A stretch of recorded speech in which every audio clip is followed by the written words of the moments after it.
사회. 오늘 배움 주제는 고려와 여진족의 관계입니다. 그리고 윤관의 별무반을 중심으로 배워보도록 할게요. 우리 지난 시간에는 고려와 거란을 중심으로 알아봤었습니다. 거란은 무려 3차례에 걸쳐서 쳐들어왔었죠. 1차, 2차, 3차.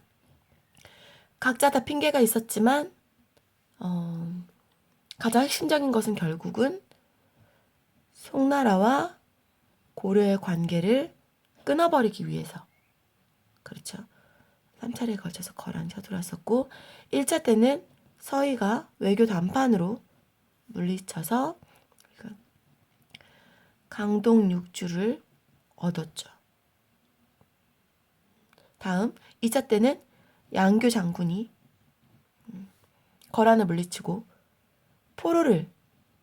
백성들 포로를 많이 구출한 것, 여러분 기억나죠? 3만 명에 이른다고 기록에 그렇습니다.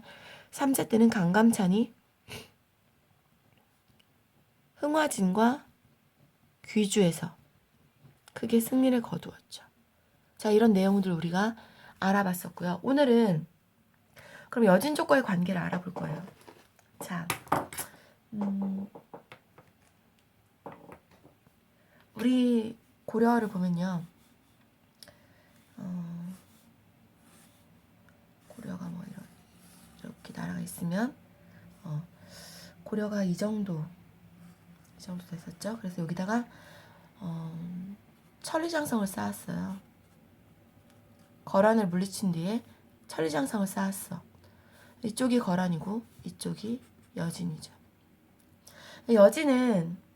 여진족은 원래 어떤 민족이었냐?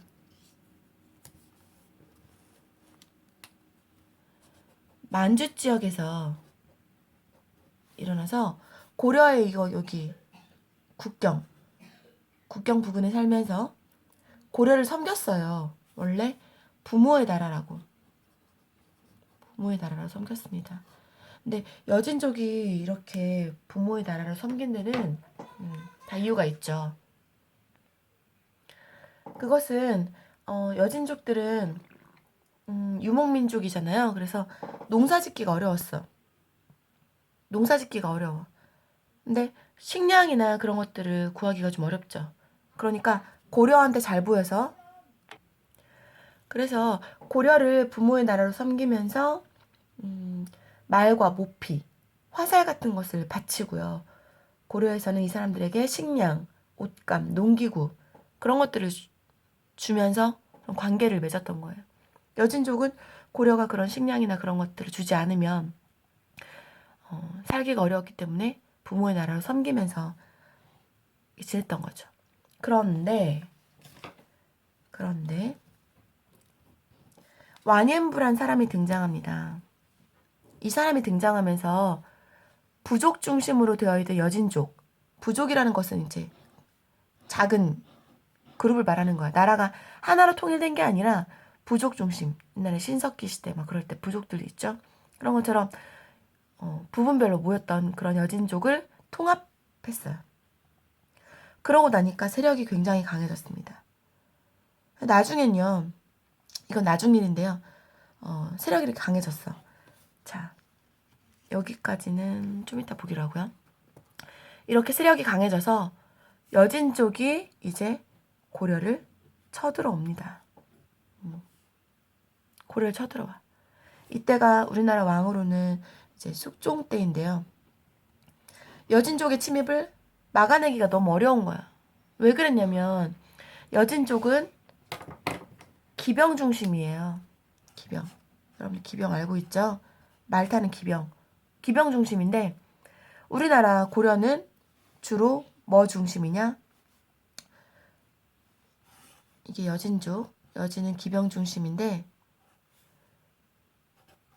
고려는 주로 보병 중심이란 말이야. 걸어다니는 군사. 그래서 이때 장군이 누구였냐? 윤관이었는데 윤관이 바로 왕에게 건의합니다. 숙종에게. 왕에게 건의해서 우리가 기병 중심의 여진에 맞설 수 있는 그런 특수부대를 편성해야 합니다. 지금 이대로는 우리가 여진을 이길 수 없습니다. 그렇게 해서 편성하게 된 게 바로 별무반이죠. 별무반. 별무반은요, 여진에 맞설 수 있는 기병과 그리고 기본 보병, 승병 이렇게 편성되었는데요. 승병은 뭐냐면 뭐 주로 승려들이라고 해요. 고려시대 승려들 중심으로 편성된 승병이었는데 어차피 승병들도 다 보병에 포함되는 거죠. 근데 승병이라고 따로 이렇게 이름 붙였어요. 실제로는 그 승려들보다는 승려들한테 포함되어 있던 소속되어 있던 그런 노비나 그런 종 있죠? 노비. 그런 사람들이 많았을 거라고 얘기합니다. 어쨌거나 이제 별무반은 이렇게 기병, 보병, 승병으로 편성이 되었다는 거. 물론 대부분은 아마도 보병이나 승병이 많았겠죠. 이 두 개 합해서 보병이니까. 자, 이렇게 별무반 편성해서 결국은 여진을 이겼을까요? 그래도 졌을까요? 네, 결국은 여진을 이깁니다. 여진을 이기고 이 부근에 정확히 어디인지는 나와 있지가 않아요. 지금도 추측하고 있는데 약간 좀 아래쪽이 다른 사람도 있고 좀 더 위쪽이 다른 사람도 있고요. 아무튼 이 부근에 뭘 만들었냐, 뭘 쌓았냐, 동북 구성을 쌓습니다.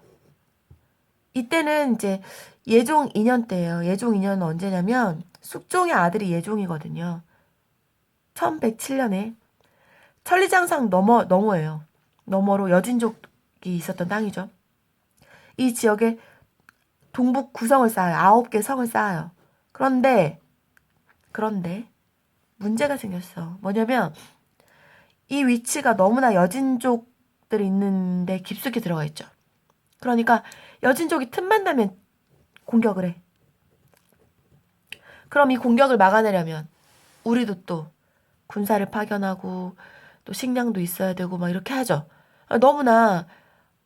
힘이 너무나 많이 들어. 여기를 이렇게 지켜내기 위해서 힘이 너무 많이 드는데 사실 얻는 건 별로 없어. 그러다 보니까 고려도 고민이 된 거죠. 그리고 여진족이 살던 이런 근거지를 빼앗겼기 때문에 고려한테 계속 도와달라고 막 간청도 하고 협박도 하고 공격도 하고 막 이럽니다. 그러니까 고려도 따져보니까 고려가 이걸 그렇게까지 가지고 있어야 될 필요는 없을 것 같아. 그래서 결국 1년 만에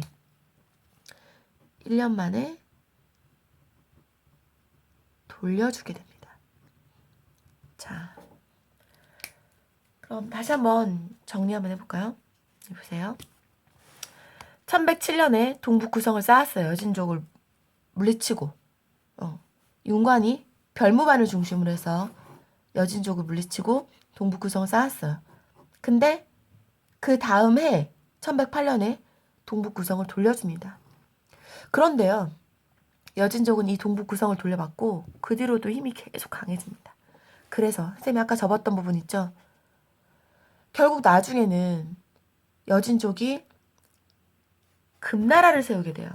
여진족들이 나라 이름을 금으로 바꾸게 됩니다. 그러면서 고려를 계속 압박해요. 자, 그런데 이쪽엔 누가 있습니까? 바로 송나라가 있죠. 이미 이제 이때는 거라는 무너진 상태고요. 여진족이 이쪽을 다 차지하고 있단 말이야. 근데 송나라가 있는데 여진이 계속 송나라를 압박합니다. 여진이. 송나라도 이 압박을 견딜 수 없어서 고려한테 도움을 요청해요. 우리 함께 힘을 합쳐서 금나라를 치자. 그런데 고려에서 보니까 여진족의 힘이 너무 강하거든. 물론 우리가 송나라와 계속 친하게 지냈지만 송은 너무 힘이 약해. 여진족은 힘이 너무 강해. 옛날 거란에 비할 바가 안 돼. 그러다 보니까 고민을 했어요. 우리가 송나라의 제안을 받아들여서 여진족이 싸웠다가는 우리도 다 무너지겠다. 우리도 다 죽겠다. 생각을 한 거죠. 그래서 결국은 1126년에 송나라가 금을 치자고 제안하는데 결국은 거절합니다. 거절하고 어떻게 하냐? 오히려 이제 고려가 여진을 섬기게 됩니다. 형님의 나라로 모시게 되는 거죠. 형님의 나라로 모시면서 여진이 요구하는 것들을 가져다가 바치게 되고 그런 식의 입장이 바뀌게 되죠. 예전에 여진이 고려를 부모의 나라로 섬겼는데 보통 임금과 신하 관계라고 해요. 여진이 오히려 신하의 입장에서 섬겼는데 이제는 고려가 신하의 입장이 되는 거죠. 이렇게 고려와 여진의 관계는 자꾸 변해가죠. 이 여진은 이후로도 힘이 커져서요. 여기까지 다 차지합니다. 송나라는 밑으로 내려가요. 그래서 남쪽만 차지하게 돼. 남송. 여진이 이 위쪽까지 전부 차지하게 되고요. 후에 금나라 이후에 또 청나라까지 세우게 되는 그런 민족입니다. 자, 오늘 여기까지 공부해봤고요. 여러분 수업 시간에 만나서 또 친구들과 함께 공부해보도록 할게요.